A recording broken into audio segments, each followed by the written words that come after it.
Hello everyone, welcome to Victor's Knowledge. This is Chinu Sharma, and today I am going to discuss with you a very important topic, that is legal reasoning. So ਜਿਹੜਾ ਆਉਣ ਵਾਲਾ Punjab sub inspector ਦਾ exam ਆ ਇਹਦੇ ਵਿੱਚ ਜਿਹੜਾ legal reasoning ਦਾ topic ਹੈ ਇਹ syllabus ਵਿੱਚ ਅਲੱਗ ਤੋਂ ਮੈਂਸ਼ਨਡ ਹੈ एंड अपने लिए इंपॉर्टेंट भी बहुत है। सो काफ़ी सारे स्टूडेंट्स ਨੂੰ प्रॉब्लम आ रही सी कि ਅਸੀਂ ਇਹਨੂੰ ਕਿਵੇਂ ਤਿਆਰ ਕਰੀਏ। ਸੋ ਸਭ ਤੋਂ ਪਹਿਲਾਂ ਤਾਂ ਅੱਜ ਮੈਂ ਤੁਹਾਡੇ ਨਾਲ ਇਹ ਡਿਸਕਸ ਕਰੂੰਗੀ ਕਿ ਤੁਸੀਂ ਇਹਦੇ ਵਿੱਚ ਕਿਹੜੇ-ਕਿਹੜੇ ਇੰਪੋਰਟੈਂਟ ਟੌਪਿਕਸ ਪੜ੍ਹਨੇ ਨੇ।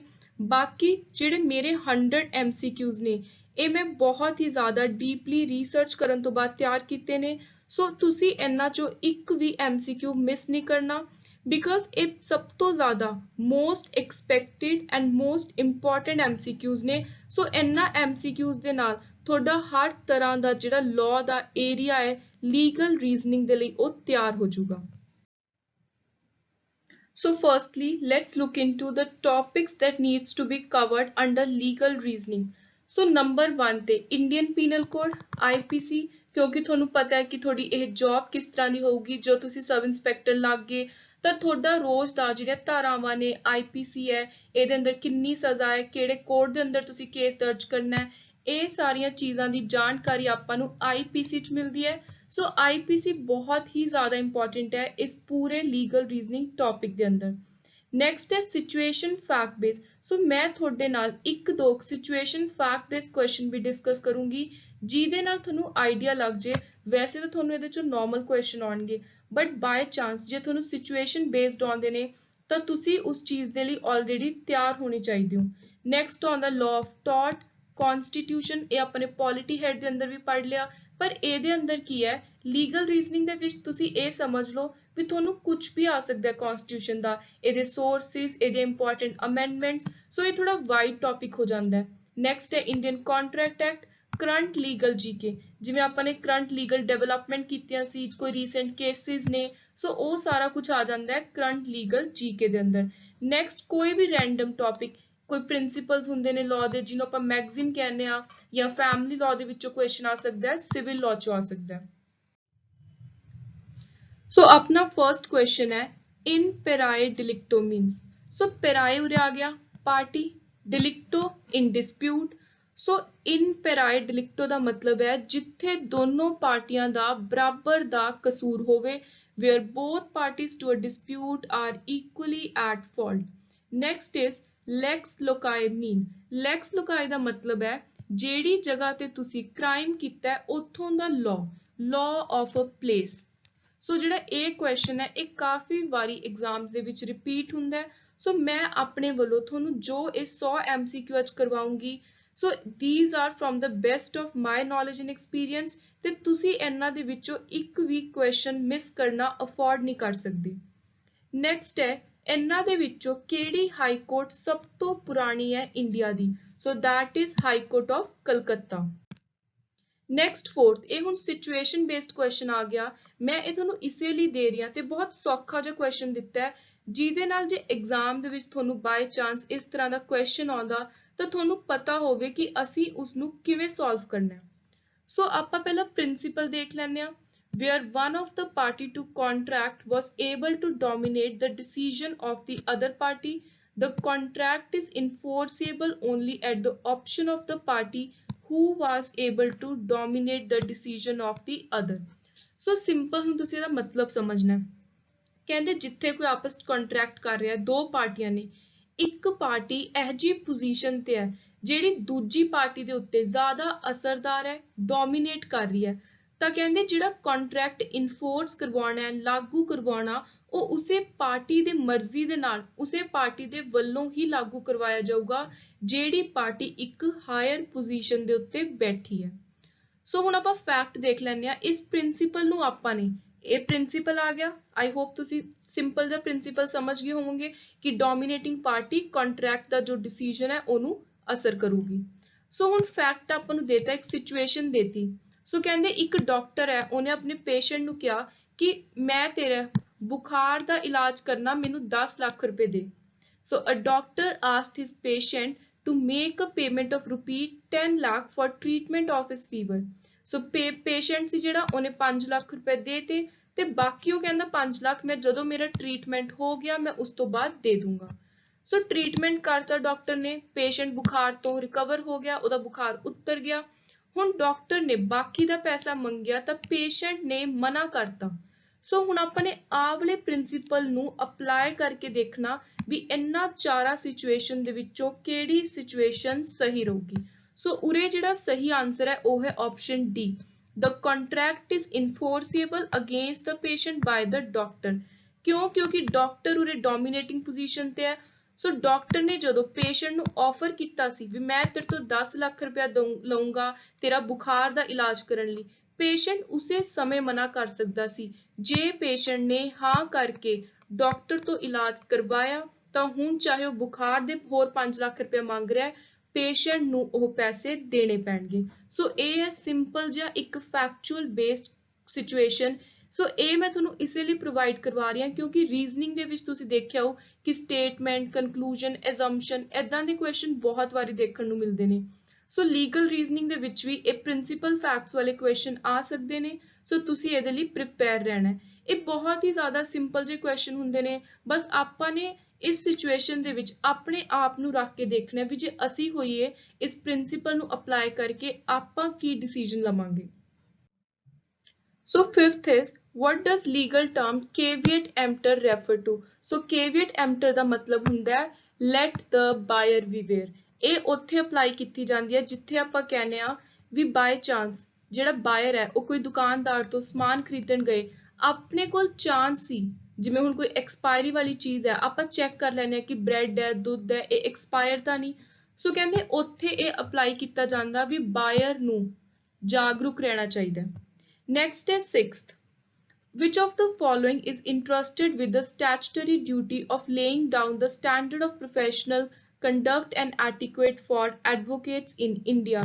So India ਦੇ ਵਿੱਚ ਕਹਿੰਦੇ ਕਿਹੜੀ ਇਹ ਜੀ ਆਰਗੇਨਾਈਜੇਸ਼ਨ ਹੈ ਜਿਹੜੀ ਤੈਅ ਕਰਦੀ ਹੈ ਵੀ ਜਿਹੜੇ ਵਕੀਲ ਨੇ ਉਹਨਾਂ ਨੇ ਕਿਵੇਂ ਪ੍ਰੋਫੈਸ਼ਨਲੀ ਬਿਹੇਵ ਕਰਨਾ। ਸੋ ਉਹ ਤੈਅ ਕਰਦੀ ਹੈ ਬਾਰ ਕਾਉਂਸਲ ਆਫ ਇੰਡੀਆ। ਨੈਕਸਟ ਕਹਿੰਦੇ ਲਾਅ ਦੀ ਭਾਸ਼ਾ ਦੇ ਵਿੱਚ ਨੇਬਰ ਦਾ ਕੀ ਮਤਲਬ ਹੈ। ਸੋ ਲਾਅ ਦੀ ਭਾਸ਼ਾ 'ਚ ਨੇਬਰ ਦਾ ਮਤਲਬ ਹੈ ਜੋ ਕੋਈ ਵੀ ਲੋਕ ਤੁਹਾਡੇ ਕਿਸੇ ਵੀ ਐਕਸ਼ਨ ਦੇ ਨਾਲ ਪ੍ਰਭਾਵਿਤ ਹੋਣ, people who might be affected by your action। 8th question ਹੈ ਕਿ ਕਿਸੇ ਵੀ ਸਟੇਟ ਗਵਰਨਮੈਂਟ ਦਾ ਜਿਹੜਾ ਲੀਗਲ ਐਡਵਾਈਜ਼ਰ ਹੁੰਦਾ ਉਹਨੂੰ ਆਪਾਂ ਕੀ ਕਹਿੰਦੇ ਆ। ਸੋ ਉਹਨੂੰ ਆਪਾਂ ਕਹਿੰਦੇ ਆ ਐਡਵੋਕੇਟ ਜਨਰਲ। ਨੈਕਸਟ ਹੈ ਸਿਚੁਏਸ਼ਨ ਬੇਸਡ। ਸੋ ਇਹ ਪ੍ਰਿੰਸੀਪਲ ਆ, ਕਹਿੰਦੇ ਜੇ ਆਪਾਂ ਕਿਸੇ ਦੀ ਬਿਨਾਂ ਪਰਮਿਸ਼ਨ ਤੋਂ ਕਿਸੇ ਦੀ ਕੋਈ ਗੁੱਡਸ ਹੈ, ਕੋਈ ਚੀਜ਼ ਹੈ, ਕੋਈ ਸਮਾਨ ਦੇ ਨਾਲ ਛੇੜਖਾਨੀ ਕਰਦੇ ਆ ਤਾਂ ਉਹਨੂੰ ਟ੍ਰੈਸਪਾਸ ਮੰਨਿਆ ਜਾਊ। ਇਹ ਕਵਾਂਗੇ ਵੀ ਆਪਾਂ ਬਿਨਾਂ ਕਿਸੇ ਵਾਜਿਬ ਰੀਜ਼ਨ ਤੋਂ ਦਖਲ ਦਿੱਤਾ ਹੈ। ਸੋ ਹੁਣ ਆਪਾਂ ਫੈਕਟ ਦੇਖ ਲੈਂਦੇ ਆ। ਕਹਿੰਦੇ ਜ਼ੈਡ ਨੇ ਇੱਕ ਕਾਰ ਖਰੀਦੀ ਇਹੋ ਜਿਹੇ ਬੰਦੇ ਤੋਂ ਜਿਹਦੇ ਕੋਲ ਉਸ ਕਾਰ ਨੂੰ ਲੈ ਕੇ ਕੋਈ ਟਾਈਟਲ ਨਹੀਂ ਸੀ, ਉਹ ਮਾਲਿਕ ਨਹੀਂ ਸੀ ਕਾਰ ਦਾ, ਪਰ ਜ਼ੈਡ ਨੇ ਉਹਦੇ ਤੋਂ ਕਾਰ ਖਰੀਦ ਲਈ ਤੇ ਬਾਅਦ ਵਿੱਚ ਉਹ ਕਾਰ ਨੂੰ ਰਿਪੇਅਰ ਕਰਾਉਣ ਦੇ ਲਈ ਗੈਰਾਜ 'ਚ ਭੇਜਤਾ। X believing wrongly that the car was his removed it from the garage। So X ਨੂੰ ਲੱਗਿਆ ਵੀ ਜਿਹੜੀ ਇਹ ਕਾਰ ਹੈ ਇਹ ਮੇਰੀ ਹੈ। ਸੋ ਐਕਸ ਨੇ ਗਲਤੀ ਨਾਲ ਗੈਰਾਜ ਦੇ ਵਿੱਚੋਂ ਉਹ ਕਾਰ ਨੂੰ ਕਿਤੇ ਹੋਰ ਪਹੁੰਚਾਤਾ। ਸੋ ਕਹਿੰਦੇ ਉਰੇ ਕੀ ਹੁਣ ਐਕਸ ਹੈ ਜਿਹੜਾ ਉਹ ਗਿਲਟੀ ਹੋਊਗਾ। X can be held responsible for trespass of goods। ਕਹਿੰਦੇ ਗੁੱਡਸ ਅੱਗਿਓਂ ਚਾਹੇ ਜ਼ੈਡ ਨੇ ਕਿਸੇ ਬਿਨਾਂ ਮਾਲਿਕ ਤੋਂ ਕਾਰ ਖਰੀਦੀ ਸੀ, ਪਰ ਉਸ ਟਾਈਮ ਹੁਣ ਜਿਹੜੀ ਕਾਰ ਹੈ ਉਹ ਜ਼ੈਡ ਦੀ ਹੀ ਮੰਨੀ ਜਾਊਗੀ। ਸੋ ਐਕਸ ਹੈ ਜਿਹੜਾ ਜੇ ਬਿਨਾਂ ਜ਼ੈਡ ਦੀ ਮਰਜ਼ੀ ਤੋਂ ਕਾਰ ਨੂੰ ਗੈਰਾਜ ਚੋਂ ਜਿੱਥੇ ਉਹ ਰਿਪੇਅਰ ਦੇ ਲਈ ਆਈ ਹੈ ਅੱਗੇ ਕਿਤੇ ਭੇਜ ਰਿਹਾ ਤਾਂ ਐਕਸ ਦੇ ਉੱਤੇ ਕੇਸ ਬਣਦਾ। ਐਕਸ ਨੂੰ ਆਪਾਂ ਕਾਰ ਦੀ ਜਿਹੜੀ ਛੇੜਖਾਨੀ ਹੈ, ਟ੍ਰੈਸਪਾਸ ਹੁੰਦਾ ਕਿਸੇ ਦੀ ਗੁੱਡਸ ਦੇ ਨਾਲ ਤੁਸੀਂ ਹੇਰਾਫੇਰੀ ਕਰਦੇ ਹੋ, ਛੇੜਛਾੜ ਕਰਦੇ ਹੋ, ਕਹਿੰਦੇ ਉਸ ਚੀਜ਼ ਦੇ ਲਈ ਆਪਾਂ ਰਿਸਪੋਂਸਿਬਲ ਕਹਾਂਗੇ। ਨੈਕਸਟ ਹੈ 10th question, what is lis pendis? ਬਹੁਤ ਜ਼ਿਆਦਾ ਇੰਪੋਰਟੈਂਟ ਟਰਮ ਹੈ ਸਿਵਲ ਲਾਅ ਦੀ। ਸੋ ਲਿਸ ਪੈਂਡਿਸ ਦਾ ਮਤਲਬ ਹੈ ਜਦੋਂ ਕੋਈ ਕੇਸ ਪੈਂਡਿੰਗ ਹੋਵੇ। ਤੇ ਉਰੇ ਮੈਂ ਤੁਹਾਨੂੰ ਇੱਕ ਹੋਰ ਚੀਜ਼ ਦੱਸਦਾ, ਲਾਅ ਦੀ ਭਾਸ਼ਾ ਦੇ ਵਿੱਚ ਸੂਟ ਮਤਲਬ ਹੁੰਦਾ ਹੈ case, civil case. So 11th is what is the meaning of maxim nemo judex in sua causa? ਇਹ ਜਿਹੜਾ ਮੈਗਜ਼ੀਮ ਹੈ ਬਹੁਤ ਹੀ ਜ਼ਿਆਦਾ ਇੰਪੋਰਟੈਂਟ ਹੈ, 100% ਇਹਦੇ ਆਉਣ ਦੇ ਚਾਂਸ ਨੇ। ਸੋ ਨੈਮੋ ਜੂਡਿਕਸ ਇਨ ਸੂਆ ਕੌਜ਼ਾ ਦਾ ਮਤਲਬ ਹੈ ਕਿ ਕੋਈ ਵੀ ਬੰਦਾ ਆਪਣਾ ਕੇਸ ਖੁਦ ਨਹੀਂ ਲੜ ਸਕਦਾ। No person can be a judge in his own case। Next ਹੈ 12th, the violation of which of the given right leads to an action in torts, so O है rights in personam.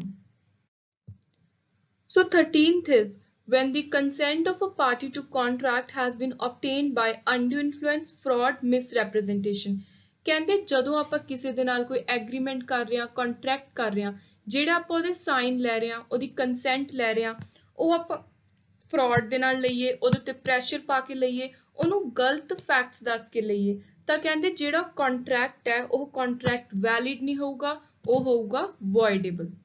ਨੈਕਸਟ ਹੈ in kidnapping ਦਾ consent of a minor is, ਕਹਿੰਦੇ ਜੇ ਆਪਾਂ ਕਿਸੇ minor ਦੀ 18 ਸਾਲ ਤੋਂ ਛੋਟੇ ਦੀ ਕੰਸੈਂਟ ਲੈ ਰਹੇ ਹਾਂ ਚਾਹੇ ਨਹੀਂ ਲੈ ਰਹੇ, ਉਹਦੀ ਕੰਸੈਂਟ ਉਹਦੀ ਮਰਜ਼ੀ ਬਿਲਕੁਲ ਇਮੈਟੀਰੀਅਲ ਹੈ, ਕੋਈ ਉਹਦਾ ਮਤਲਬ ਨਹੀਂ ਹੈ. ਨੈਕਸਟ ਹੈ ਜੇ ਟੈਕਸ ਰੇਟ ਇਨਕਰੀਜ਼ ਹੋ ਰਿਹਾ ਇਨਕਮ ਦੇ ਲੈਵਲ ਦੇ ਨਾਲ, ਕਹਿੰਦੇ ਕਿਸੇ ਦੀ ਇਨਕਮ ਵਧ ਰਹੀ ਹੈ ਨਾਲ ਹੀ ਉਹਦਾ ਟੈਕਸ ਰੇਟ ਵਧੀ ਜਾ ਰਿਹਾ ਹੈ, ਤਾਂ ਆਪਾਂ ਉਸ ਤਰ੍ਹਾਂ ਦੇ ਉਸ ਕਾਈਂਡ ਦੇ ਟੈਕਸ ਨੂੰ ਕਹਿੰਦੇ ਆ ਪ੍ਰੋਗਰੈਸਿਵ ਟੈਕਸ. 16th ਹੈ ਜਿਹੜਾ ਜੁਡੀਸ਼ੀਅਲ ਰਿਵਿਊ ਦਾ ਕਨਸੈਪਟ ਹੈ ਕਨਸਟੀਟਿਊਸ਼ਨ ਦਾ, ਸੰਵਿਧਾਨ ਦਾ, ਉਹ ਕਿੱਥੋਂ ਲਿਆਂਦਾ ਗਿਆ? ਸੋ ਜੁਡੀਸ਼ੀਅਲ ਰਿਵਿਊ ਦਾ ਕਨਸੈਪਟ ਲਿਆਂਦਾ ਹੈ ਅਮਰੀਕਾ ਤੋਂ.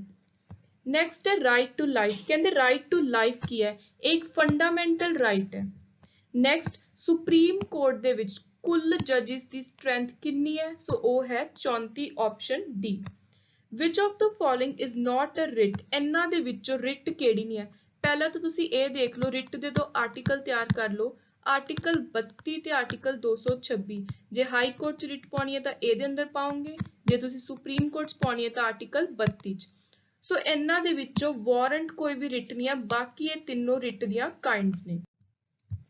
ਸੋ 20th ਹੈ ਕਿਹੜੀ ਸਟੇਟ ਦੇ ਕੋਲ ਇੱਕ ਲੈਜਿਸਲੇਟਿਵ ਕਾਉਂਸਲ ਹੈ? ਆਪਾਂ ਨੂੰ ਪਤਾ ਹੈ ਕਿ ਸਟੇਟਸ ਵੀ ਆਪਣੇ ਦੋ ਤਰ੍ਹਾਂ ਦੀਆਂ ਅਸੈਂਬਲੀਆਂ ਬਣਾ ਸਕਦੀਆਂ ਨੇ, ਦੋ ਤਰ੍ਹਾਂ ਦੇ ਹਾਊਸਿਸ ਬਣਾ ਸਕਦੀਆਂ ਨੇ, ਇੱਕ ਤਾਂ ਹੁੰਦੀ ਹੈ ਲੈਜਿਸਲੇਟਿਵ ਅਸੈਂਬਲੀ ਤੇ ਦੂਜੀ ਹੈ ਕਾਉਂਸਲ. ਸੋ ਇਹਨਾਂ ਚਾਰਾਂ ਦੇ ਵਿੱਚੋਂ ਤੇਲੰਗਾਨਾ ਦੇ ਵਿੱਚ ਲੈਜਿਸਲੇਟਿਵ ਕਾਉਂਸਲ ਹੈ. ਇਹ ਕੁਐਸਚਨ ਐਗਜ਼ਾਮੀਨਰਸ ਦਾ ਲੀਗਲ ਰੀਜ਼ਨਿੰਗ ਦੇ ਵਿੱਚੋਂ ਫੇਵਰੇਟ ਕੁਐਸਚਨ ਹੈ, ਸੋ ਤੁਹਾਨੂੰ ਇਹ ਚੰਗੀ ਤਰ੍ਹਾਂ ਯਾਦ ਹੋਣਾ ਚਾਹੀਦਾ ਹੈ.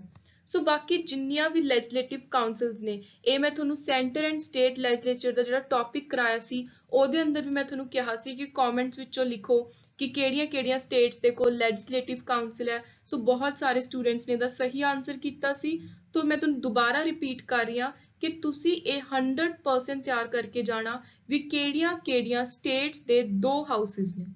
ਨੈਕਸਟ ਹੈ 21ਵਾਂ ਕੁਐਸਚਨ, ਜਿਹੜਾ ਲਾਅ ਆਫ ਕੰਟਰੈਕਟ ਹੈ ਉਹ ਕਿਸ ਨੇਚਰ ਦਾ ਹੈ, ਕਿਸ ਟਾਈਪ ਦਾ ਹੈ? ਸੋ ਇਹ ਇੱਕ ਸਿਵਲ ਲਾਅ ਹੈ. ਹੁਣ ਕੰਟਰੈਕਟ ਦੇ ਹੀ ਇੱਕ ਦੋ ਕੁਐਸਚਨ ਦੇਖਾਂਗੇ ਆਪਾਂ ਅੱਗੇ. ਕਹਿੰਦੇ ਜਦੋਂ ਕਿਸੇ ਦਾ ਆਫਰ ਦੂਜੀ ਪਾਰਟੀ ਮੰਨ ਲਵੇ ਤਾਂ ਉਹ ਕੀ ਬਣਦਾ? ਸੋ ਉਹ ਬਣ ਜਾਂਦਾ promise. Next which one of the among is not an essential in the formation of contract?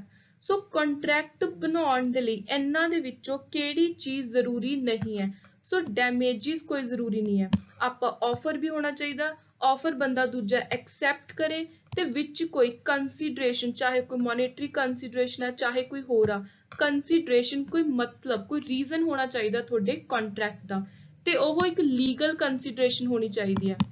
ਇਹ ਨਹੀਂ ਕਿ ਤੁਸੀਂ ਕਿਸੇ ਦੇ ਨਾਲ ਨਸ਼ਾ ਵੇਚਣ ਦੇ ਲਈ ਕੰਟਰੈਕਟ ਬਣਾ ਰਹੇ ਹੋ, ਉਹ ਕੰਟਰੈਕਟ ਇਨਵੈਲਿਡ ਵੋਇਡ ਕੰਟਰੈਕਟ ਹੋਊਗਾ. ਸੋ ਨੈਕਸਟ ਆਪਣਾ ਉਹੀ ਆ ਗਿਆ ਕਿ ਵੋਇਡ ਅਗਰੀਮੈਂਟ ਦਾ ਕੀ ਮਤਲਬ ਆ?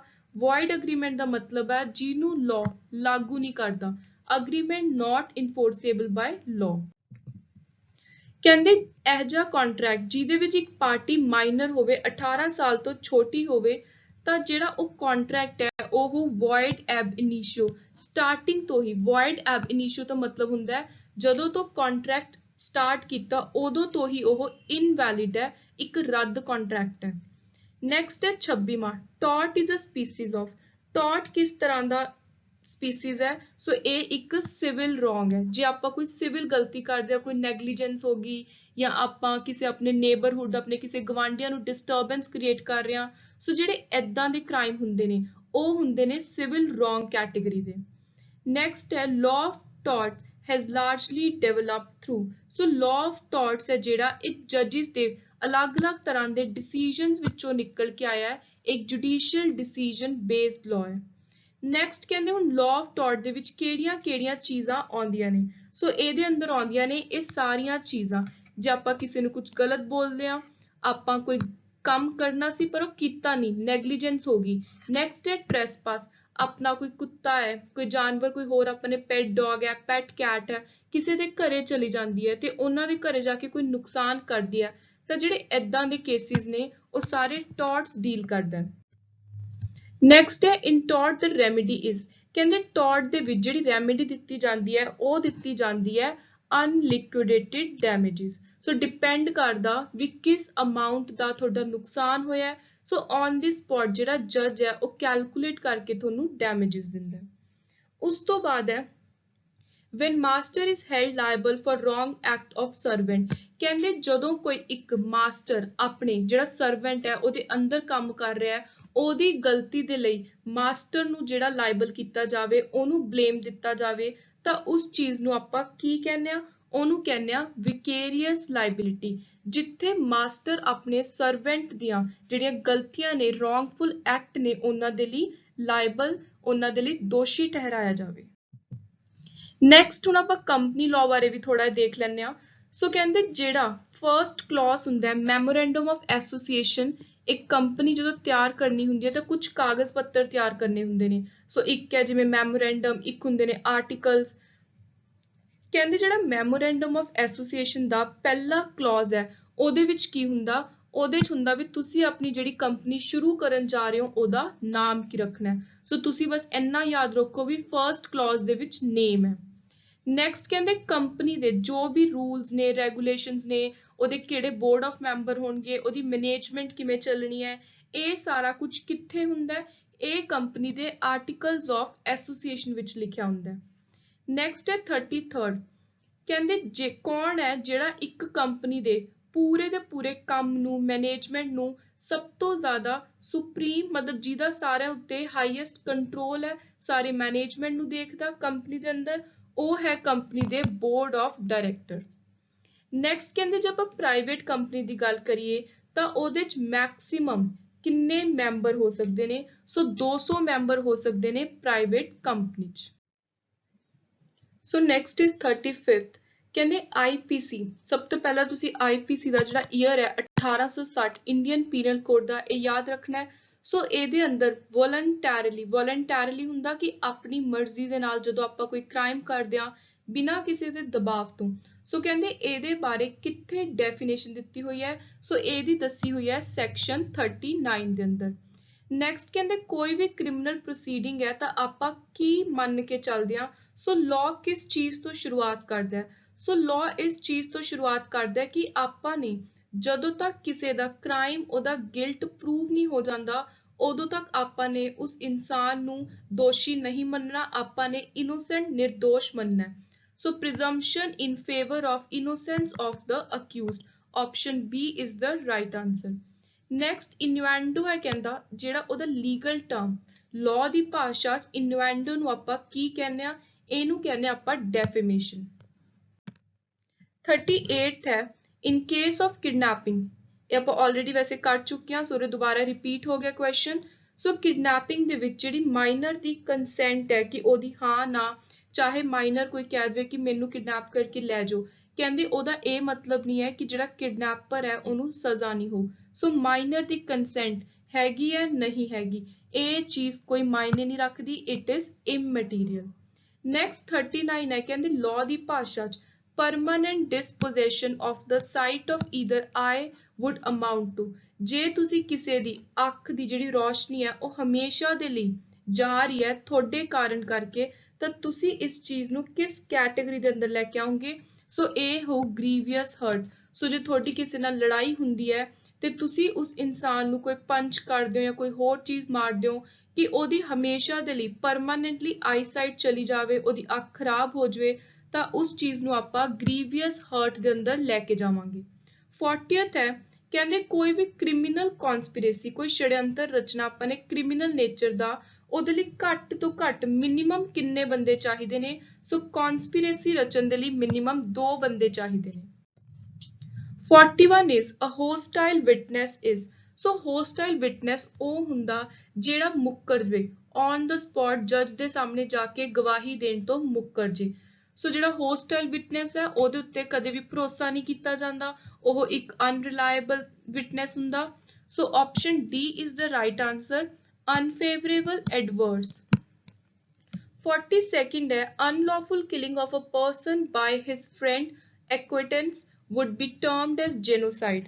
So 42nd है कि ਕਿਸੇ ਨੂੰ ਜੇ ਆਪਾਂ ਉਹਦੀ ਬਿਨਾਂ ਕਿਸੇ ਮਤਲਬ ਤੋਂ ਵੈਸੇ ਹੀ ਬਿਨਾਂ ਕਿਸੇ ਰੀਜ਼ਨ ਤੋਂ ਕੋਈ ਉਹਦਾ ਦੋਸਤ ਜਾਂ ਕੋਈ ਵੀ ਹੋਰ ਉਹਦੇ ਨਾਲ ਦਾ ਘਰੋਂ ਬੰਦਾ ਉਹਨੂੰ ਮਾਰ ਦੇਵੇ ਤਾਂ ਕਹਿੰਦੇ ਉਹਨੂੰ ਆਪਾਂ ਜੈਨੋਸਾਈਡ ਕਹਿੰਦੇ ਆ ਸੋ ਇਹ ਗਲਤ ਹੈ ਉਹਨੂੰ ਆਪਾਂ ਕਹਿੰਦੇ ਆ ਹੋਮਿਸਾਈਡ। ਨੈਕਸਟ ਹੈ 43 to depart secretly and hide oneself means to ਕਹਿੰਦੇ ਚੁੱਪਚਾਪ ਕਿਸੇ ਜਗ੍ਹਾ ਤੋਂ ਚਲੇ ਜਾਣਾ ਆਪਣੇ ਆਪ ਨੂੰ ਲੁਕੋ ਕੇ ਰੱਖਣਾ ਉਸ ਚੀਜ਼ ਨੂੰ ਆਪਾਂ ਕਹਿੰਦੇ ਆ ਭਗੌੜਾ abscond ਹੋਣਾ। ਸੋ 44th ਹੈ ਕਹਿੰਦੇ ਕਿਸੇ ਨੂੰ ਫੋਰਸਿਬਲੀ ਫੋਰਸ ਯੂਜ਼ ਕਰਕੇ ਧੱਕੇ ਦੇ ਨਾਲ ਤੁਸੀਂ ਕਿਸੇ ਇਨਸਾਨ ਨੂੰ ਉਹਦੀ ਮਰਜ਼ੀ ਤੋਂ ਬਿਨਾਂ ਕਿਤੇ ਹੋਰ ਲੈ ਕੇ ਜਾ ਰਹੇ ਹੋ ਤਾਂ ਇਸ ਚੀਜ਼ ਨੂੰ ਆਪਾਂ ਲਾਅ ਦੇ ਵਿੱਚ ਕਹਾਂਗੇ ਐਬਡਕਸ਼ਨ। Next है 45th. Which of the following is a landmark judgment with respect to abolition of bonded labor?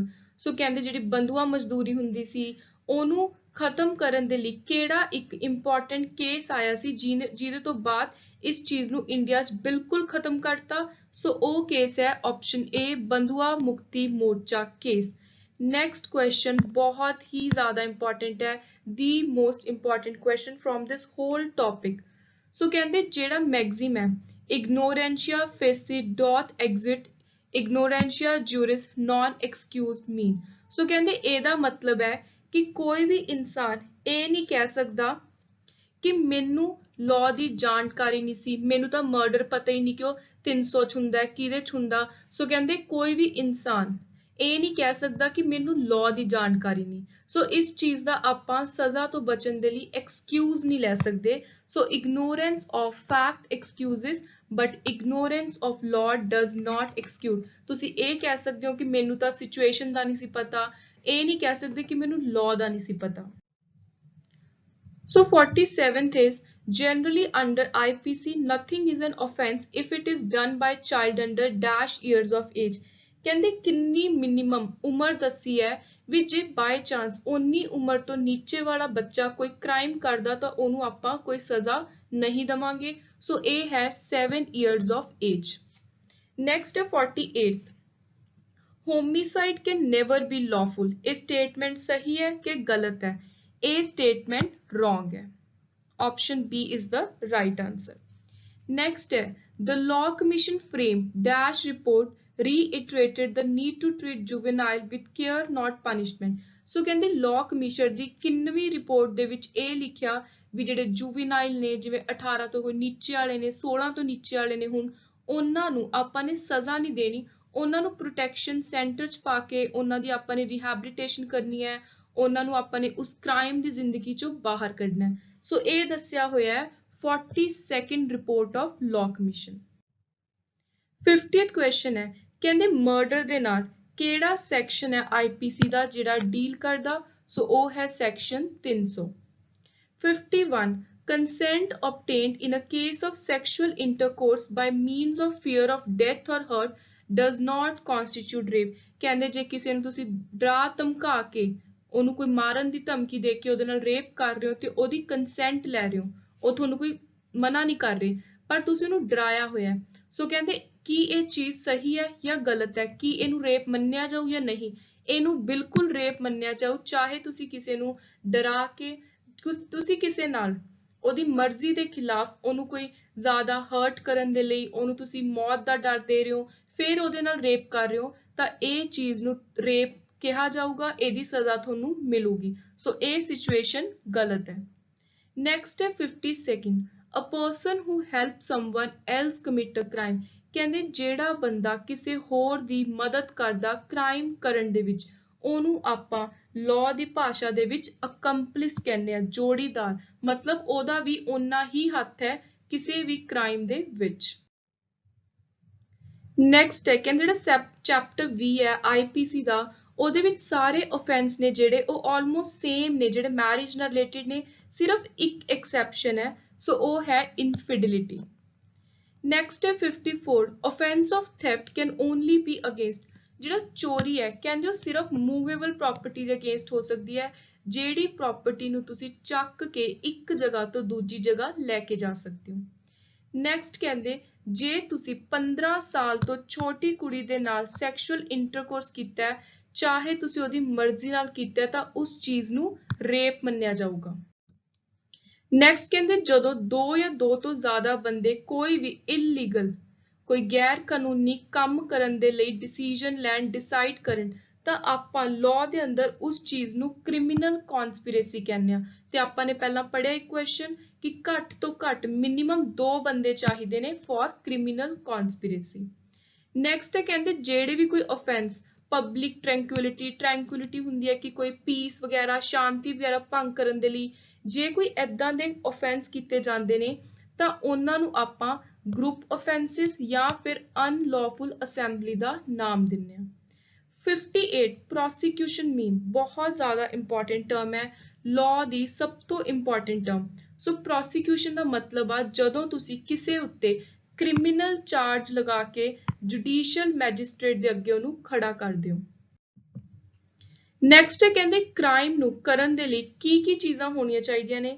ਸੋ ਕਿਸੇ ਵੀ ਕ੍ਰਾਈਮ ਨੂੰ ਕਰਨ ਦੇ ਲਈ ਉਸ ਕ੍ਰਾਈਮ ਨੂੰ ਕਰਨ ਦੀ ਮੋਟਿਵ ਹੋਣਾ ਚਾਹੀਦਾ ਹੈ, ਤੁਹਾਡਾ ਮੈਂਟਲ ਐਲੀਮੈਂਟ ਮੈਂਜ਼ਰੀਆ ਹੁੰਦਾ ਤੁਹਾਡਾ ਦਿਮਾਗ ਮੈਂਟਲੀ ਉਸ ਕ੍ਰਾਈਮ ਨੂੰ ਕਰਨ ਲਈ ਹੋਣਾ ਚਾਹੀਦਾ ਹੈ। ਐਕਟਸ ਰੀਅਸ ਤੁਸੀਂ ਕੋਈ ਇਹੋ ਜਿਹਾ ਐਕਸ਼ਨ ਕਰੋ ਜਿਹੜਾ ਕਿ ਪ੍ਰੂਵ ਕਰੇ ਕਿ ਤੁਸੀਂ ਕ੍ਰਾਈਮ ਕੀਤਾ। ਨੈਕਸਟ ਹੈ ਹੋਮੀਸਾਈਡ। ਕਹਿੰਦੇ ਲਾਅ ਦੀ ਭਾਸ਼ਾ ਦੇ ਵਿੱਚ ਹੋਮੀਸਾਈਡ ਦਾ ਕੀ ਮਤਲਬ ਹੈ।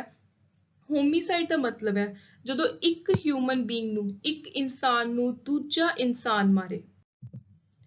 ਸੋ ਹੁਣ ਆ ਗਏ ਕੁਝ important cases. So Vidyavati versus state of Rajasthan ਇਹ ਬਹੁਤ ਹੀ ਜ਼ਿਆਦਾ ਇੰਪੋਰਟੈਂਟ ਲੈਂਡਮਾਰਕ ਡਿਸੀਜਨ ਹੈ। ਇਹਦੇ ਵਿੱਚ ਵਿਕੇਰੀਅਸ ਲਾਇਬਿਲਿਟੀ ਆਫ ਸਟੇਟ ਬਾਰੇ ਗੱਲ ਕੀਤੀ ਸੀ। ਨੈਕਸਟ ਹੈ ਬਹੁਤ ਇੰਪੋਰਟੈਂਟ ਬਹੁਤ ਹੀ ਇੰਟਰਸਟਿੰਗ ਜੀ ਐਕਸੈਪਸ਼ਨ ਹੈ। ਕਹਿੰਦੇ ਸੁਪਰੀਮ ਕੋਰਟ ਨੇ ਇਹ ਕਿਸ ਕੇਸ ਦੇ ਵਿੱਚ ਕਿਹਾ ਸੀ ਕਿ bail is rule jail is exception, ਕਿ ਬੇਲ ਲੈਣੀ ਹਰ ਕਿਸੇ ਦਾ ਹੱਕ ਹੈ ਜੇ ਤੁਹਾਡਾ ਕੇਸ ਬੇਲੇਬਲ ਹੈ।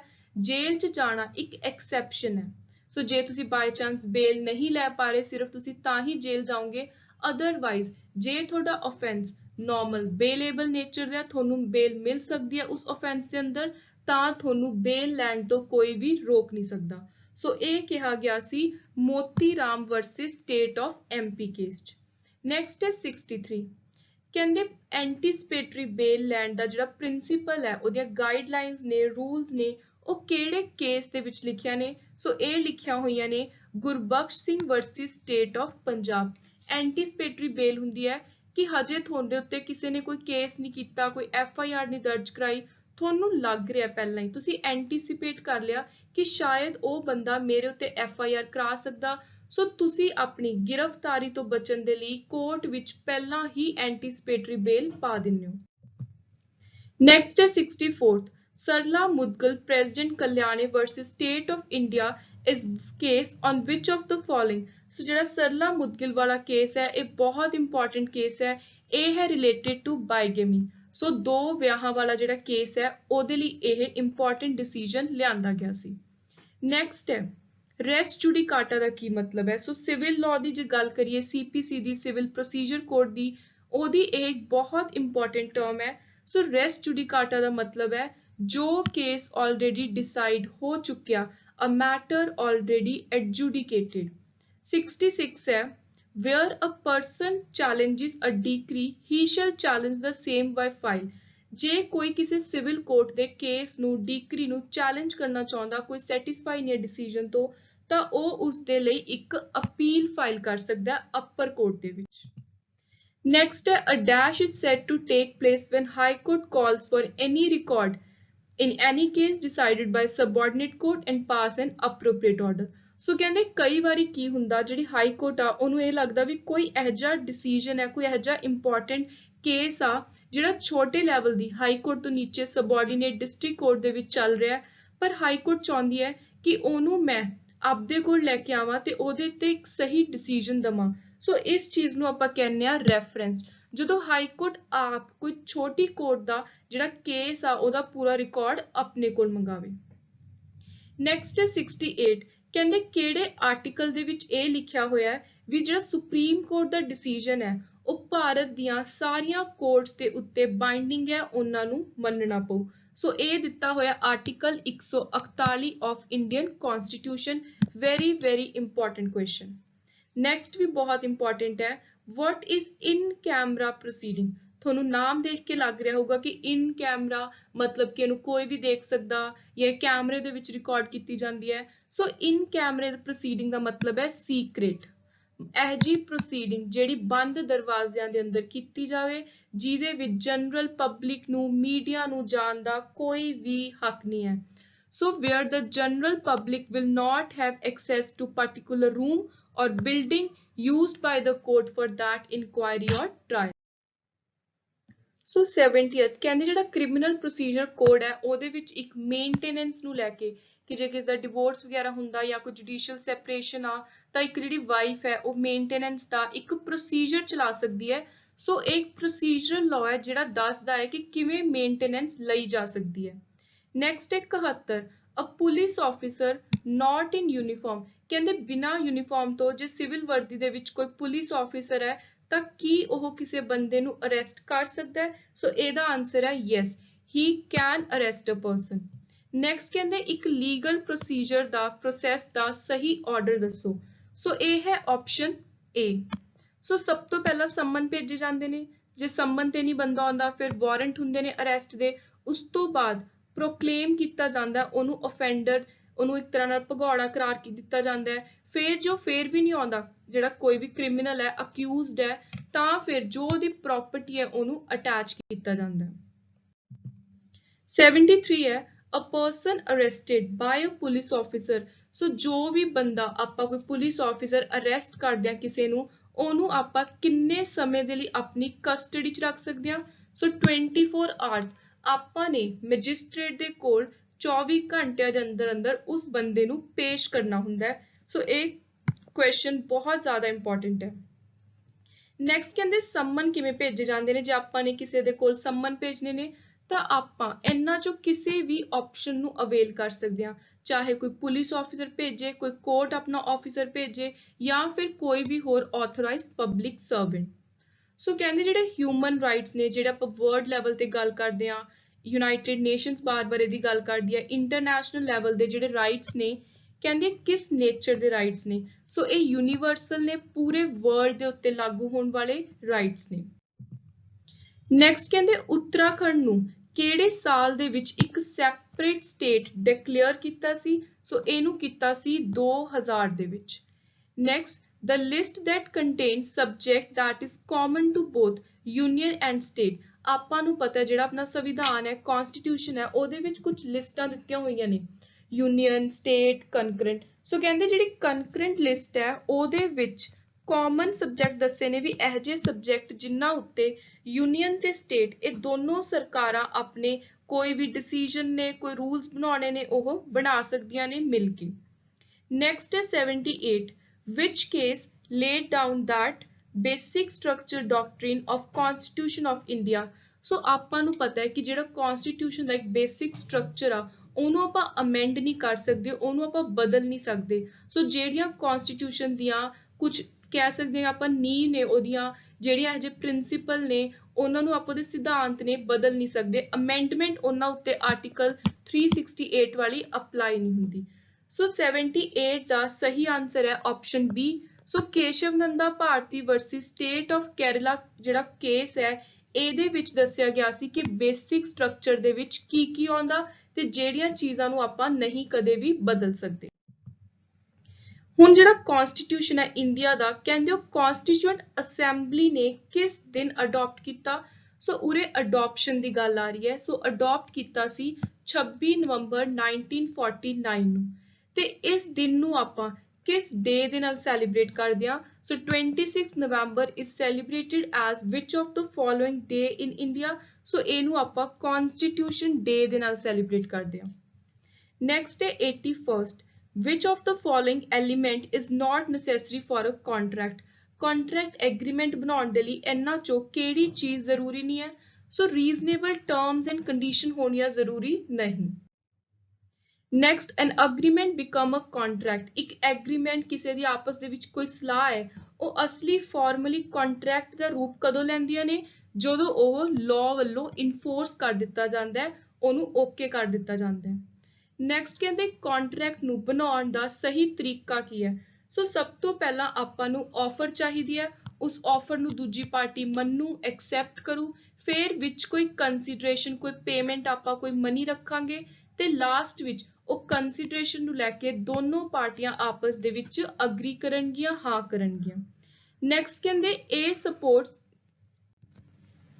B's infant son, B promised to pay A's expenses in so doing।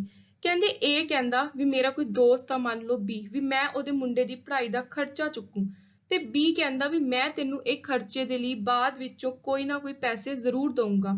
ਸੋ ਕਹਿੰਦੇ ਕੀ ਇਹ ਕੋਈ ਕੰਟਰੈਕਟ ਹੈ। ਸੋ ਇਹਦਾ ਆਨਸਰ ਹੈ ਯੈਸ, ਇੱਕ ਵੈਲਿਡ ਕੰਟਰੈਕਟ ਹੈ, ਕਿਉਂਕਿ ਇਹਦੇ ਵਿੱਚ ਜਿਹੜੀ ਕੰਸੀਡਰੇਸ਼ਨ ਹੈ ਉਹ ਹੈ B ਦਾ ਜਿਹੜਾ ਮੁੰਡਾ ਹੈ ਉਹਦੀ ਪੜ੍ਹਾਈ। ਨੈਕਸਟ ਹੈ to whom Hindu law is not applied। ਇਹਨਾਂ ਵਿੱਚੋਂ ਜਿਹੜਾ ਹਿੰਦੂ law ਹੈ ਉਹ ਕਿਹਦੇ ਉੱਤੇ ਅਪਲਾਈ ਨਹੀਂ ਹੁੰਦਾ। ਸੋ ਅ Hindu who converts to Christianity, ਜਿਹੜਾ ਹਿੰਦੂ ਬੰਦਾ ਕ੍ਰਿਸਚਨ ਧਰਮ ਦੇ ਵਿੱਚ ਆਪਣੇ ਆਪ ਨੂੰ ਕਨਵਰਟ ਕਰ ਲਵੇ ਉਹਦੇ ਉੱਤੇ ਹਿੰਦੂ law ਅਪਲਾਈ ਨਹੀਂ ਹੁੰਦਾ। ਨੈਕਸਟ ਹੈ in which case the court held that Muslim women have a right to maintenance under section 125 of the CRPC। ਸੋ ਕਹਿੰਦੇ ਕਿਹੜਾ ਇਹੋ ਜਿਹਾ ਕੇਸ ਆ ਜਿਹੜਾ ਕਿ ਮੁਸਲਿਮ ਵਿਮਨ ਦੇ ਜਿਹੜਾ ਰਾਈਟ ਟੂ ਮੇਨਟੇਨੈਂਸ ਹੈ ਕਿ ਉਹ ਸੈਕਸ਼ਨ 125 ਦੇ ਅੰਦਰ ਵੀ ਅਪਲਾਈ ਕਰ ਸਕਦੀਆਂ ਨੇ, ਇਸ ਚੀਜ਼ ਨੂੰ ਲੈ ਕੇ ਆਇਆ ਸੀ। ਸੋ ਇਹ ਬਹੁਤ ਹੀ ਜ਼ਿਆਦਾ ਫੇਮਸ ਕੇਸ ਹੈ MD ਅਹਿਮਦ ਖਾਨ ਵਰਸਸ ਸ਼ਾਹ ਬਾਨੋ ਬੇਗਮ। ਸੋ ਇਹਨੂੰ ਯੂਜੂਅਲੀ ਸ਼ਾਹ ਬਾਨੋ ਕੇਸ ਦੇ ਨਾਮ ਦੇ ਨਾਲ ਜਾਣਿਆ ਜਾਂਦਾ ਹੈ। ਨੈਕਸਟ ਕਹਿੰਦੇ ਮੁਸਲਿਮ ਲਾਅ ਕਿੱਥੋਂ ਨਿਕਲ ਕੇ ਆਇਆ, ਉਹਦੇ ਪ੍ਰਾਇਮਰੀ ਸੋਰਸ ਕੀ ਨੇ। ਸੋ ਇਹ ਤਿੰਨੋਂ ਹੀ ਪ੍ਰਾਇਮਰੀ ਸੋਰਸ ਆਉਂਦੇ ਨੇ ਮੁਸਲਿਮ ਲਾਅ ਦੇ। ਇਹ ਕੁਐਸਚਨ ਵੀ ਕਾਫੀ ਇੰਪੋਰਟੈਂਟ ਹੈ। ਸੋ ਕੁਰਾਨ, ਸੁन्ना, ਇਜਮਾ, ਕਿਆਸ, ਇਹ ਚਾਰੋਂ ਚੀਜ਼ਾਂ ਨੂੰ ਪੜ੍ਹ ਕੇ ਹੀ ਆਪਾਂ ਨੇ ਮੁਸਲਿਮ ਲਾਅ ਤਿਆਰ ਕੀਤਾ ਹੈ। ਨੈਕਸਟ ਕੁਐਸਚਨ ਹੈ in which year government of India had set up the, ਕਹਿੰਦੇ ਸਰਕਾਰੀਆ ਕਮਿਸ਼ਨ ਕਿਹੜੇ ਸਾਲ ਬਣਾਇਆ ਸੀ ਜਿਹਦੇ ਵਿੱਚ ਸੈਂਟਰ ਸਟੇਟ ਨੇ ਆਪਸ ਦੇ ਵਿੱਚ ਕਿਵੇਂ ਰਿਲੇਸ਼ਨ ਰੱਖਣੇ ਨੇ ਉਸ ਚੀਜ਼ ਨੂੰ ਦੱਸਿਆ ਗਿਆ। ਜਿਹੜਾ ਇਹ ਕਮਿਸ਼ਨ ਹੈ ਇਹਦਾ ਨਾਮ, ਈਅਰ ਤੇ ਇਹ ਕਿਸ ਚੀਜ਼ ਲਈ ਬਣਿਆ, ਕਾਫੀ ਵਾਰੀ ਐਗਜ਼ਾਮਸ ਦੇ ਵਿੱਚ ਇਹ ਕੁਐਸਚਨ ਰਿਪੀਟ ਹੋਇਆ, ਸੋ ਆਪਣੇ ਲਈ ਬਹੁਤ ਜ਼ਰੂਰੀ ਹੈ। ਸੋ ਸਰਕਾਰੀਆ ਕਮਿਸ਼ਨ ਆਇਆ ਸੀ 1983 ਦੇ ਵਿੱਚ। Next ਹੈ which among the following article of Constitution of India says that all public places are open to all citizen। ਸੋ ਕਹਿੰਦੇ ਸੰਵਿਧਾਨ ਦੇ ਕਿਹੜੇ ਇਹੋ ਜਿਹੇ ਆਰਟੀਕਲ 'ਚ ਲਿਖਿਆ ਹੋਇਆ ਹੈ ਵੀ ਜੋ ਵੀ ਪਬਲਿਕ ਪਲੇਸਿਸ ਨੇ ਉੱਥੇ ਜਾਣ ਦਾ ਹਰ ਇਨਸਾਨ ਨੂੰ ਹੱਕ ਹੈ। ਸੋ ਇਹ ਹੈ ਆਰਟੀਕਲ 15 ਕਲੌਜ਼ 2। ਨੈਕਸਟ ਕਹਿੰਦੇ ਪਹਿਲੀਆਂ ਲੋਕ ਸਭਾ ਦੀਆਂ ਇਲੈਕਸ਼ਨਸ ਕਿਹੜੇ ਸਾਲ 'ਚ ਹੋਈਆਂ। ਇਹ ਕੁਐਸਚਨਸ ਦਾ ਕੋਈ ਵੀ ਪੇਪਰ ਹੈ, ਚਾਹੇ ਉਹ ਸਿਵਲ ਲੈਵਲ ਦਾ ਹੈ ਚਾਹੇ ਲੋਕਲ ਲੈਵਲ ਦਾ ਹੈ, ਹਰ ਐਗਜ਼ਾਮੀਨਰ ਇਹਨੂੰ ਪੁੱਛਦਾ ਹੀ ਪੁੱਛਦਾ ਹੈ। ਸੋ ਇਹ ਕੁਐਸਚਨ ਆਉਣ ਦੇ ਬਹੁਤ ਚਾਂਸਿਸ ਨੇ। ਸੋ ਪਹਿਲੀਆਂ ਜਨਰਲ ਇਲੈਕਸ਼ਨ ਲੋਕ ਸਭਾ ਦੀਆਂ ਹੋਈਆਂ ਸੀ 1951 ਦੇ ਵਿੱਚ। ਸੋ ਕਹਿੰਦੇ ਜਿਹੜਾ ਕੋਈ ਵੀ ਸਟੇਟ ਹੈ ਉਹਦਾ ਚੀਫ ਐਗਜ਼ੀਕਿਊਟਿਵ ਹੈਡ ਕੌਣ ਆ। ਆਪਾਂ ਨੂੰ ਪਤਾ ਹੈ ਕਿ ਪੂਰੇ ਕੰਟਰੀ ਦਾ, ਆਪਣੀ ਇੰਡੀਆ ਦਾ ਚੀਫ ਐਗਜ਼ੀਕਿਊਟਿਵ ਹੈਡ ਆ ਪ੍ਰੈਜ਼ੀਡੈਂਟ। ਸੋ ਇੱਕ ਸਟੇਟ ਦਾ ਚੀਫ ਐਗਜ਼ੀਕਿਊਟਿਵ ਹੈਡ ਹੁੰਦਾ ਗਵਰਨਰ। ਇਹ ਕੁਐਸਚਨ ਵੀ ਪੋਲਿਟੀ ਦਾ ਜਾਂ ਲੀਗਲ ਰੀਜ਼ਨਿੰਗ ਦਾ ਇੱਕ ਬਹੁਤ ਹੀ ਇੰਪੋਰਟੈਂਟ ਕੁਐਸਚਨ ਹੈ। ਨੈਕਸਟ ਹੈ which of the following Constitution Amendment Act provided for reservation of seats for scheduled tribe of Nagaland, Meghalaya, Mizoram, Arunachal। ਸੋ ਕਹਿੰਦੇ ਕਿਹੜੀ amendment ਤੋਂ ਬਾਅਦ ਜਿਹੜੀਆਂ ਸੀਟਾਂ ਨੇ ਸ਼ਡਿਊਲ ਟ੍ਰਾਈਬ ਦੇ ਲਈ ਉਹ ਇਹ ਸਾਰੀਆਂ ਜਗ੍ਹਾ ਦੇ ਉੱਤੇ ਪ੍ਰੋਵਾਈਡ ਕਰਵਾਈਆਂ ਗਈਆਂ। ਸੋ ਉਹ ਹੋਇਆ ਸੀ 57th ਅਮੈਂਡਮੈਂਟ ਤੋਂ ਬਾਅਦ। ਨੈਕਸਟ ਕਹਿੰਦੇ ਕਿਹੜੀ ਇਹ ਜਿਹੀ ਕਮੇਟੀ ਹੈ ਜਿਹਨੇ ਕਿਹਾ ਸੀ ਵੀ ਜਿਹੜੀ ਇਲੈਕਸ਼ਨ ਕਮਿਸ਼ਨ ਹੈ ਉਹ 3 ਮੈਂਬਰਾਂ ਦੀ ਬਾਡੀ ਹੋਣੀ ਚਾਹੀਦੀ ਹੈ। ਇਹ ਕੁਐਸਚਨ ਵੀ ਬਹੁਤ ਇੰਪੋਰਟੈਂਟ ਹੈ। ਸੋ ਇਹ ਕਿਹਾ ਸੀ ਤਾਰਕੁੰਡੇ ਕਮੇਟੀ ਦੇ ਵਿੱਚ। ਨੈਕਸਟ ਹੈ 94th, ਜਿਹੜੀ ਟੌਟ ਦੀ ਪਿਜਨ ਹੋਲ ਥਿਊਰੀ ਹੈ ਇਹ ਕਿਹਦੇ ਦੁਆਰਾ ਦਿੱਤੀ ਗਈ ਹੈ। ਸੋ ਇਹਨੂੰ ਦੇਣ ਵਾਲੇ ਸੀ ਸੈਲਮੰਡ। ਨੈਕਸਟ ਹੈ ਇਹਨਾਂ ਵਿੱਚੋਂ ਟੌਟ ਕੀ ਨਹੀਂ ਹੈ। ਸੋ ਆਪਾਂ ਨੇ ਆਲਰੇਡੀ ਪੜ੍ਹਿਆ ਸੀ ਕਿ ਇਹ ਤਿੰਨੋਂ ਚੀਜ਼ਾਂ ਟੌਟ ਨੇ। ਸੋ ਕਲਪੇਬਲ ਹੋਮਿਸਾਈਡ ਇਹ ਟੌਟ ਨਹੀਂ ਹੈ, ਇਹ ਕ੍ਰਿਮੀਨਲ ਲਾਅ ਦੇ ਅੰਦਰ ਆਉਂਦਾ। ਸੋ ਇੱਕ ਕ੍ਰਾਈਮ ਹੈ, ਇੱਕ offense ਹੈ ਜਿਹਨੂੰ ਕਿ ਆਪਾਂ IPC ਦੇ ਅੰਦਰ ਪੜ੍ਹਦੇ ਹਾਂ। ਨੈਕਸਟ ਹੈ the purpose behind punishment given under law of tort is not। ਕਹਿੰਦੇ ਆਪਾਂ ਨੂੰ ਪਤਾ ਹੈ ਕਿ ਟੌਟ ਦੇ ਅੰਦਰ ਜ਼ਿਆਦਾ ਕੋਈ ਏਦਾਂ ਟਫ ਪਨਿਸ਼ਮੈਂਟਸ ਨਹੀਂ ਹੁੰਦੀਆਂ, ਮੋਸਟਲੀ ਡੈਮੇजेस ਵਗੈਰਾ ਕੋਈ ਫਾਈਨ ਵਗੈਰਾ ਹੀ ਲਏ ਜਾਂਦੇ ਨੇ। ਸੋ ਕਹਿੰਦੇ ਕਿਹੜਾ ਇੱਕ ਪਰਪਸ ਨਹੀਂ ਹੈ ਇਹਨਾਂ ਦੇ ਵਿੱਚੋਂ ਸਜ਼ਾ ਦੇਣ ਦਾ ਟੌਰਟ ਦੇ ਅੰਦਰ, ਸੋ ਉਹ ਹੈ ਵੀਕਨਿੰਗ ਦ ਅਕਿਊਜ਼ਡ। ਅਕਿਊਜ਼ ਨੂੰ ਨੀਚੇ ਗਿਰਾਉਣਾ, ਉਹਨੂੰ ਵੀਕ ਕਰਨਾ, ਇਹ ਕੋਈ ਮਨਸ਼ਾ ਨਹੀਂ ਹੈ ਟੌਰਟ ਲਾਅ ਦੀ। ਨੈਕਸਟ ਹੈ 97 the federal system with strong centre. So Indian constitution ਹੈ ਜਿਹੜਾ ਇਹ ਵੱਖ-ਵੱਖ ਸੋਰਸਿਸ ਤੋਂ ਚੀਜ਼ਾਂ ਨੂੰ ਇਕੱਠਾ ਕਰਕੇ ਤਿਆਰ ਕੀਤਾ ਹੋਇਆ। ਸੋ ਕਹਿੰਦੇ ਜਿਹੜਾ ਫੈਡਰਲ ਸਿਸਟਮ ਹੈ ਉਹ ਕਿੱਥੋਂ ਬੋਰੋ ਕੀਤਾ ਹੈ, ਸੋ ਇਹ ਆਪਾਂ ਨੇ ਕੀਤਾ ਹੈ ਕੈਨੇਡਾ ਤੋਂ। ਨੈਕਸਟ ਹੈ ਜਿਹੜੇ ਐਮਰਜੈਂਸੀ ਪ੍ਰੋਵੀਜ਼ਨਸ ਨੇ, ਆਪਾਂ ਨੂੰ ਪਤਾ ਹੈ ਕਿ ਐਮਰਜੈਂਸੀ ਲੱਗ ਸਕਦੀ ਹੈ ਫਾਈਨੈਂਸ਼ੀਅਲ ਸਟੇਟ, ਨੈਸ਼ਨਲ ਐਮਰਜੈਂਸੀ, ਸੋ ਇਹ ਆਪਾਂ ਨੇ ਬੋਰੋ ਕੀਤਾ ਹੈ emergency the provision Weimar Constitution of Germany. This is the most important source. Next ਹੈ ਜਿਹੜੇ ਫੰਡਾਮੈਂਟਲ ਡਿਊਟੀਜ਼ ਦੀ ਪਲੈਨਿੰਗ ਹੈ ਉਹ ਕਿੱਥੋਂ ਲਿਆਂਦੀ ਹੈ, ਸੋ ਉਹ ਲਿਆਂਦੀ ਸੀ ਸੋਵੀਅਤ ਕਨਸਟੀਟਿਊਸ਼ਨ ਤੋਂ। ਤੇ ਅੱਜ ਦਾ ਆਪਣਾ ਲੀਗਲ ਰੀਜ਼ਨਿੰਗ ਦਾ ਲਾਸਟ ਇੰਪੋਰਟੈਂਟ ਕੁਐਸਚਨ ਹੈ, ਕਹਿੰਦੇ ਜਦੋਂ ਕਨਸਟੀਟਿਊਸ਼ਨ 'ਚ ਆਪਾਂ ਅਮੈਂਡਮੈਂਟ ਕਰਦੇ ਹਾਂ ਉਹਦੇ ਲਈ ਆਪਾਂ ਨੂੰ ਪਤਾ ਹੈ ਕਿ 2/3 ਮੈਜੋਰਿਟੀ ਚਾਹੀਦੀ ਹੁੰਦੀ ਹੈ ਪਾਰਲੀਮੈਂਟ ਦੇ ਵਿੱਚ। ਸੋ ਕਹਿੰਦੇ ਜਿਹੜੀ ਕਨਸਟੀਟਿਊਸ਼ਨ ਅਮੈਂਡਮੈਂਟ ਵਾਲਾ ਕੰਸੈਪਟ ਹੈ ਇਹ ਕਿੱਥੋਂ ਲਿਆਂਦਾ, ਸੋ ਇਹ ਲਿਆਂਦਾ ਸਾਊਥ ਅਫਰੀਕਾ ਚੋਂ। ਇਹ ਵੀ ਬਹੁਤ ਹੀ ਜ਼ਿਆਦਾ ਇੰਪੋਰਟੈਂਟ ਕੁਐਸਚਨ ਹੈ।